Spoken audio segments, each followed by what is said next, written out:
কালকে একটি খবর আপনাদের সামনে নিয়ে এসেছিলাম, যেখানে বলেছিলাম শেষ 3 দিনে বঙ্গোপসাগরের উপরে বাংলাদেশের 3টে ট্রলার এবং 107 জন অবৈধ মৎস্যজীবীকে গ্রেফতার করা নিছকই কোনো সাধারণ ঘটনা নয়।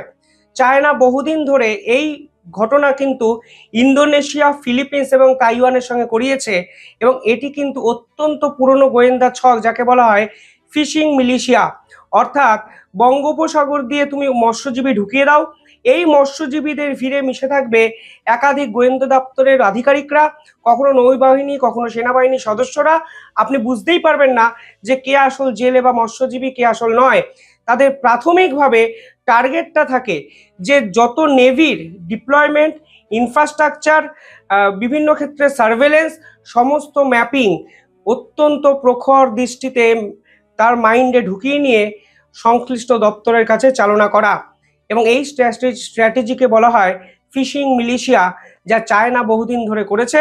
এখন বাংলাদেশ একই জিনিস করার চেষ্টা করছে সুন্দরবন কাকদ্বীপ অঞ্চলে। অনেকে বলেছিলেন চায়না যে করছে তার প্রমাণ কি? প্রমাণ আজকে আমি আপনাদের দেব। একটু আগে বিস্ফোরক একটি ঘটনা ঘটেছে এবং সেই ভিডিও আমি আপনাদের দেখাচ্ছি। আপনারা দেখুন কিভাবে 31টি চাইনিজ স্পাইশিপকে, যারা এই ধরনের ফিশিং মিলিশিয়া করছিল, মৎস্যজীবীদের পাঠিয়ে ফিলিপিন্স প্রান্তরে ফিলিপিন্সের যে নেভেল ডিপ্লয়মেন্ট সেটাকে ছকার চেষ্টা করছিল, সেটাকে কিভাবে রকেট হামলায় গুড়িয়ে দিচ্ছে ফিলিপিন্স। এবং চায়না কিচ্ছু করতে পারবে না, কারণ যেখানে এই মৎস্যজীবীরা ঢুকেছে তা ফিলিপিন্সের বর্ডার। অর্থাৎ ফিলিপিন্স পরিষ্কার বার্তা দিয়েছে, যদি আমাদের জলসীমায় ঢোকো, কোনো রকম ডিপ্লোমেসি না ভাই, তোমার উপরে রকেট ফেলবো, তুমি একদম সমুদ্রে মিশে যাবে। ছোট্ট ক্লিপিংসটি দেখুন, তারপর আপনারা বুঝবেন কেন আমি কালকে এই আগাম সতর্কবার্তাটা আপনাদের শুনিয়েছিলাম।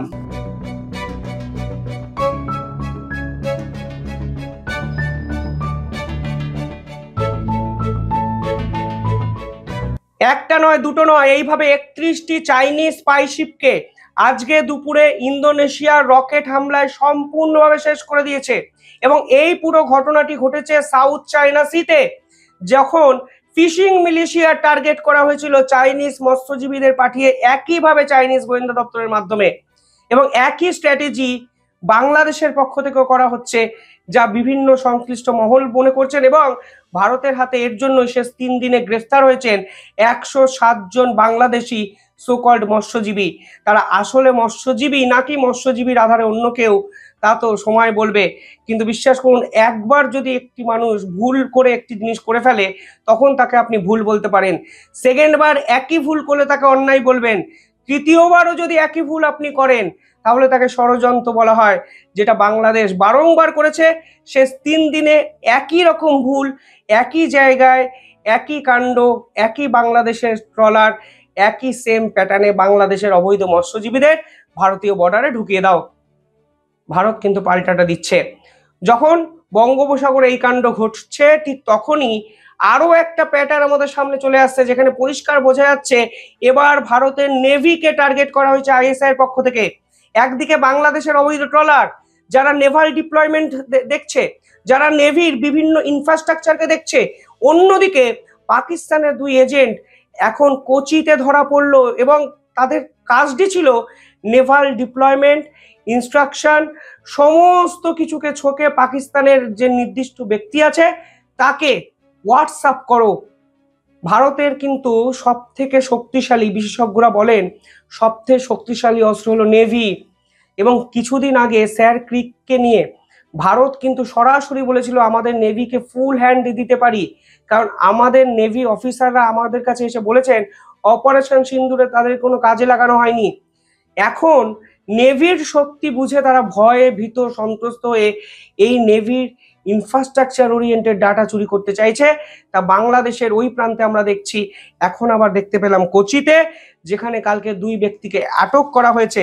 এবং সেই 2 ব্যক্তি ভারতের নৌবাহিনীর একাধিক কনফিডেন্সিয়াল লিস্ট, একাধিক আইডেন্টিফিকেশন নাম্বার এবং গুরুত্বপূর্ণ তথ্য ধারাবাহিকভাবে নাকি পাকিস্তানের আইএসআই এর লোককে সরবরাহ করছিল। আপনারা দেখতে পাচ্ছেন স্ক্রিনে সেই নিউজটি। সেখানে বলা হচ্ছে কোচি শিপওয়ার্ডস, সেখান থেকে প্রথম ব্যক্তিকে গ্রেফতার করা হয় এবং দ্বিতীয় ব্যক্তিকে গ্রেফতার করা হয়েছে ইউডিপিতে। অর্থাৎ এই 2 ব্যক্তি ধারাবাহিকভাবে ভারতের নৌবাহিনীর গুরুত্বপূর্ণ ডাটা হোয়াটসঅ্যাপ ফেসবুকের মাধ্যমে পাকিস্তানে পৌঁছে দিচ্ছিল ধারাবাহিকভাবে। যে ব্যক্তির কথা সামনে এসছে সেই ব্যক্তি আবার এই শিপওয়ার্ডসের কনস্ট্রাকচুয়াল ওয়ার্কার হিসাবে কাজ করেছেন কিছু মাস আগে, এবং এই শিপওয়ার্ডস একটি থার্ড কোম্পানির থেকে এই ধরনের লোক নেন। ফলে এই ব্যক্তি সুষমা মেরিন প্রাইভেট লিমিটেডের কর্মরত। ফলে এই ব্যক্তি দিনের পর দিন এই অভ্যন্তরে ঢুকে বিভিন্ন গুরুত্বপূর্ণ ডাটা পাকিস্তানকে সরবরাহ করেছে, যার ফলে কালকে আটক করা হয়েছে এই ব্যক্তিকে। এবং একটা জিনিস পরিষ্কার হয়ে যাচ্ছে, দিনের পর দিন কিভাবে ভারতের গুপ্তচর সৃষ্টি করে পাকিস্তানের আইএসআই আমাদের তথ্য কিন্তু চুরি করার চেষ্টা করছে। অত্যন্ত ভয়াবহ প্রবণতা। এই প্রবণতা অবিলম্বে শেষ করা উচিত এবং গোয়েন্দারা ঠিক সেটাই করছেন। সেকশন 152 অর্থাৎ 152 ধারায় বিএনএস সেকশন 3 and 5 তাদের বিপক্ষে মামলা রুজু করা হয়েছে। এই গুপ্তচরের প্রবণতা কিন্তু আজকে প্রথম নয়। শেষ 1 বছর ধরে অন্তত 5 থেকে 6টি এরকম ঘটনা আমরা দেখলাম, যেখানে এই গুপ্তচর বৃত্তি করার অভিযোগ ভারতীয়দের বিপক্ষে হয়েছে এবং তারা সকলেই পাকিস্তানের গোয়েন্দা সংস্থার সঙ্গে কোনো না কোনোভাবে লিঙ্ক আপ মেনটেন করেছেন। ঠিক 3 থেকে 4 মাস আগে আরো একটি ঘটনা আমাদেরকে চমকে দিয়েছিল। ভারতের সেনাবাহিনীর ভিতরে এমন একজন সেনা অফিসারকে ভারতের গোয়েন্দারা ধরেছিলেন, যিনি স্বয়ং পাকিস্তানকে বিভিন্ন তথ্য সাপ্লাই করেছিলেন।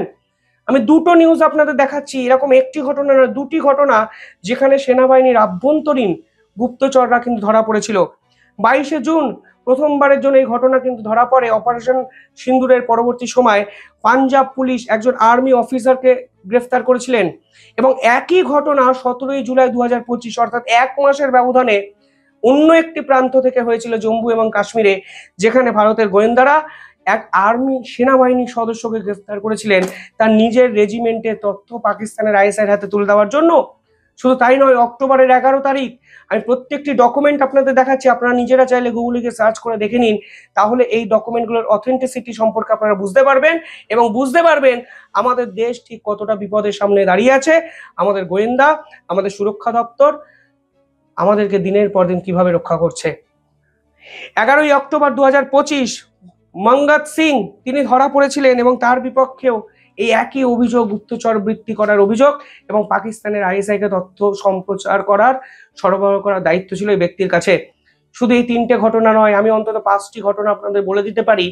একই অভিযোগে যেভাবে ভারতের গোয়েন্দারা তৎপরতা দেখিয়েছিলেন, আজকে দেখুন বাংলাদেশের ও প্রান্তে নেভির ডাটা চুরি করার জন্য একদম সীমান্তবর্তী এলাকায় ট্রলার ঢুকে পড়ছে বারবার। অন্যদিকে আমাদের নৌবাহিনীর ভিতরে একদম ঢুকে পড়লেন 2জন পাকিস্তানি এজেন্ট। পরিস্থিতি বিপজ্জনক হচ্ছে। গোয়েন্দারা নিঃসন্দেহে পাল্টা দিচ্ছেন, পাল্টা দেবেন, আমাদেরকে সুরক্ষিত রাখবেন, কিন্তু আমাদের সজাগ থাকতে হবে। এই গুপ্তচররা আমাদের আশেপাশেই ঘোরাঘুরি করছে, এই গুপ্তচররা আমাদের আশেপাশেই আছে, অথচ আমরা বুঝতে পারছি না। যে আর্মি অফিসার গুপ্তচর বৃত্তি করার অভিযোগে গ্রেফতার হলেন, সেই আর্মি অফিসারের রেজিমেন্টেও প্রায় 100 জন সেনাবাহিনী সদস্য ছিলেন যারা ওনাকে ভরসা বিশ্বাস করেছিলেন। আজকে দেখুন সেই সদস্যদের গুপ্ত যে সেই ইনফরমেশনগুলো সরবরাহ করা হচ্ছে পাকিস্তানের গোয়েন্দা সংস্থা আইএসআই এর কাছে, যাতে একটা জিনিস পরিষ্কার হয়ে যাচ্ছে, বিশ্বাস এই শব্দটার হয়তো ভ্যালু দিনের পর দিন কমছে। জাতীয় সুরক্ষার ক্ষেত্রে আরো বেশি করে হয়তো কমছে। টাকার কাছে কিছু ভারতীয় বিক্রি হচ্ছেন।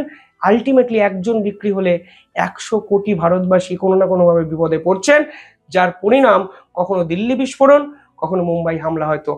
যাই হোক, কমেন্টে জানাবেন আপনারা কিভাবে দেখছেন পুরো বিষয়টি। দেখতে থাকুন দ্য ইন্ডিপেন্ডেন্ট বেঙ্গল। ধন্যবাদ।